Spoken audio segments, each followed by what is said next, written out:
ठीक है, ब्रेन की आपकी सॉलिबिलिटी, उसकी लिक्विडिटी और उसकी मोबिलिटी को बरकरार रखता है। आपके पास हार्मोन्स हैं, थायराइड हार्मोन्स हो गए, डायबिटीज हार्मोन्स हो गए, तमाम आपकी कोलेस्ट्रॉल से बचते हैं, ठीक है। इसके अलावा बाइल एसिड बनता और विटामिन डी, ये क्या मेन इसके प्रोडक्ट्स हैं जो कोलेस्ट्रॉल से बनते हैं। कार्टिसोल हो गया, एंडोस्टेरोन, टेस्टोस्टेरोन, एस्ट्रोजन, ये तमाम आप एंडोक्राइनों के बड़े नेक्स्ट आपके जो होगा तो ये तमाम आपके बेसिकली विटामिन डी और ये कोलेस्ट्रॉल से बनते हैं। खुदा ना ये कल अब हो रहा है अगस्त का ये आपका डिग्रेडेशन नहीं होती, जिसका जो बाकी प्रोडक्ट की डिग्रेडेशन होती है, तो वाटर सॉल्युबल प्रोडक्ट या कुछ ये या तो बाइल एसिड की फॉर्म में ठीक होता है या न्यूट्रल्स की रोग हमारे पास उनकी फॉर्म में ठीक होता है वाया बाइल, ठीक है। इसका और कोई रास्ता नहीं है, ना किडनी के जरिए होगा ना किसी और जरिए से होगा। It is not excreted in the form of carbon dioxide और वाटर, ठीक है। ये बाइल एसिड की फॉर्म में या फिर न्यूट्रल्स की रोग की फॉर्म में ठीक होता है। सबसे पहले अगर विटामिन डी की बात आगे आप पढ़ेंगे, इसमें आप पहले ही पढ़ा होगा, यू कैन मतलब 7 डी कोलेस्ट्रॉल में एंड देन विटामिन डी 3 में। स्किन में पहले इसकी एक्टिवेशन होती है, फिर किडनी और लीवर में इसका कन्वर्जन होती है इनटू एक्टिव फॉर 125 पॉलीकेल्शियम, ठीक है। तो बेसिकली विटामिन डी का प्रिकर्सर कोलेस्ट्रॉल है, ठीक है। अच्छा ये बताएं, बाद लोग कहते हैं कि सनलाइट से आपको कोलेस्ट्रॉल मिल रहा होगा, इससे क्या मतलब है? एक्टिवेट में होती है डिवाइस। मैंने जिससे पूछा ना, कहता है आपके सनलाइट में विटामिन डी आ रहा है, आपको बहुत सीनियर ने बताया, मैंने कहा इतना तो नहीं होता, यही होता है लोग विटामिन डी के वो ड्राफ्ट कर ले रहे होते हैं, सिर्फ एक्टिवेट में होती है, ठीक है। अगर बाइल की कंपोजिशन की तरफ जाए तो 95% वाटर है, 5% जो सॉल्यूट है। आप लड़कियाँ थोड़ी देर खामोश है, मैं ज़्यादा टाइम नहीं लूँगा, तो वाली की बातें करने कोई एतराज़ नहीं होगा, थोड़ी देर खामोश। तो समझ में आए मुझसे पूछ तो मुझे कोई एतराज़ नहीं होता है। बाइल जो है आपका, जो बाइल आपके पास आता है लीवर में बन के, वो 95% वाटर होता है, 5% में सॉल्यूट होता है, 5% में भी आपके पास 5% का 9% आपके पास कोलेस्ट्रॉल होता है इन द इंटेक्ट फॉर्म, ठीक है। और 61% तक बाइल एसिड होते हैं जो कि आपके कोलेस्ट्रॉल से बनते हैं। तो 61 प्लस 9% ऑलमोस्ट 70% आपका जो बाइल है और आइदर कोलेस्ट्रॉल और derivative from cholesterol in the form of bile है। बाकी कुछ फॉस्फोलिपिड्स हो गए, आयोडीन आपके पास डिग्रेडेशन से आ जाता है, और कुछ फैटी एसिड आ जाते हैं, तो ये भी प्रोटीन होते हैं, लेकिन मेजॉरिटी आपके पास बाइल एसिड होते हैं जो भी कोलेस्ट्रॉल से बनता है। तो ये मेन फेट आपका कोलेस्ट्रॉल का ये होता है। नॉर्मली लीवर आपका 800 से 1200 मिलीग्राम का कोलेस्ट्रॉल से ठीक जाता है बाइल में। बेसिकली इसका मतलब है कि फैट डिटॉक्सिफिकेशन हो, फैट अब्जॉर्प्शन और फैट सॉल्युबल विटामिन की अब्जॉर्प्शन ज़्यादा हो, ठीक है। और बेसिकली इसके ज़रिए आपकी जो अब्जॉर्प्शन या है उसकी फैट सॉल्युबल विटामिन की और फैट्स की ज़्यादा हो, ये उसका फंक्शन होता है। लेकिन ये बनता कोलेस्ट्रॉल से जो अन्य ड्रग कोलेस्ट्रॉल होता है, उसके बेसिकली आपके बैक्टीरिया काम करते हैं गट में, ये कन्वर्ट होता है कोलेस्ट्रॉल और टेस्टोस्टेरोन में, और they are excreted in the form of testosterone, जिसको हम अक्सर अगर आपके मालागार्सन सिंड्रोम में फैट लॉस यूज कहते हैं या फीकल फैट कंटेंट कहते हैं, वो हम देख सकते हैं हमारे गार्सन को मालूम है।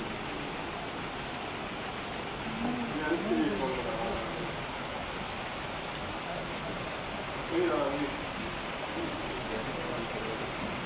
मटर बाइल सॉल्ट, बेसिकली दूसरा के साबुन इस्तेमाल होता है, बाइल सॉल्ट नाइट्रोजन बंद करना है।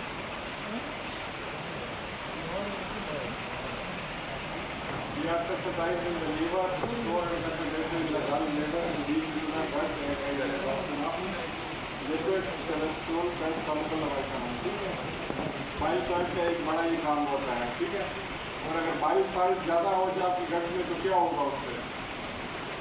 एक बीमारी होती है बाइल सॉल्ट इंड्यूस्ड डायरिया, इसका ऑस्मोटिक इफेक्ट ज़्यादा होता है। बाद में जब आपके पास क्रॉनिक डायबिटीज का मरीज आता है, उसके अगर पहले से गॉलब्लैडर की सर्जरी हो चुकी तो उनमें इनिशियली डायरिया बहुत ज़्यादा होता है। इसका मेन रीज़न क्योंकि बाइल एसिड की कंसनट्रेशन आप गल ब्लैडर में नहीं कर पा रहे, तो बाइल एसिड कंटिन्यूस क्या ब्लड में आ रहा, तो जिसकी वजह से ऑस्मोटिक इफेक्ट में आपको 3-4 महीने तक डायरिया हो सकता है। आपको गल ब्लैडर सर्जरी की है या अपना क्लिनिकल रिकॉर्ड, ठीक है।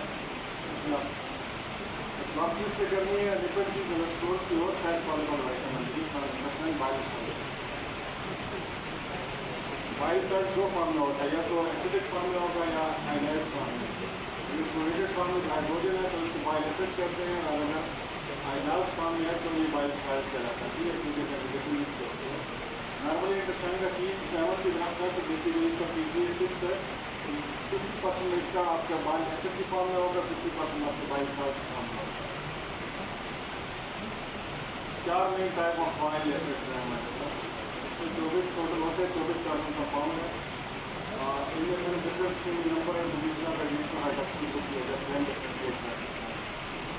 प्राइमरी बाइल सॉल्ट हमारा फॉलिक एसिड और डिऑक्सीफोलिक एसिड ये दो है, ठीक है। ये अक्सर आपके पास बाइल एसिड पॉलीसाइक्लिन वगैरह के साथ प्राइमरी डिजीज सोर्सेज भी नहीं देगा आपको। सेकेंडरी बाइल एसिड जब इनके पास डिकम्युनिकेशन और इंटेस्टाइन में जिनका जो ग्लाइसीमिया कार्बोनिक होता है, क्योंकि उसकी रिमूव करने के बाद आपका डिऑक्सीफोलिक एसिड या डिसोफोलिक एसिड मिलेगा, और ये सेकेंडरी बाइल एसिड। तो जब आप यहाँ से देखें आपके पास ये कोलेस्ट्रॉल आ रहा है, हेल्प ऑफ एंजाइम 7-अल्फा हाइड्रोक्सिलेज एंजाइम से ये 7-हाइड्रोक्सी कोलेस्ट्रॉल में कन्वर्ट हो रहा है। Then with the help of multiple steps glycolic acid और डिऑक्सीफोलिक एसिड में कन्वर्ट हो रहा है। उसके बाद इनकी ग्लाइकोसाइलेशन होती है या ट्रांसलेशन होती है कार्बोनिक और ग्लाइकोलिक एसिड। तो ये आपके पास बनते हैं ग्लाइकोलिक एसिड और कार्बोनिक एसिड, ठीक है। और यहाँ पर ग्लाइकोडिऑक्सीफोलिक एसिड, क्लोरोडिऑक्सीफोलिक एसिड। जब ये इंटेस्टाइन में आते हैं तो डिसऑर्डर इंटेस्टाइन बैक्टीरिया में बाइल या डिकम्युनिकेशन की होती है, तो ये सेकेंडरी बाइल सॉल्ट में कन्वर्ट होने में ज़्यादा एक्टिव सामने होते हैं। डिऑक्सीफोलिक एसिड फर्स्ट टाइम बेसिकली हो इनको फॉलिक एसिड में कन्वर्ट, तो चाप जो कि ये आपके पास बाइल एसिड या बाइल सॉल्ट करते हैं। पेट क्या होता है, ठीक है। आपका बेसिकली डिकम्युनिकेशन होती है बाइल इंटेस्टाइन में,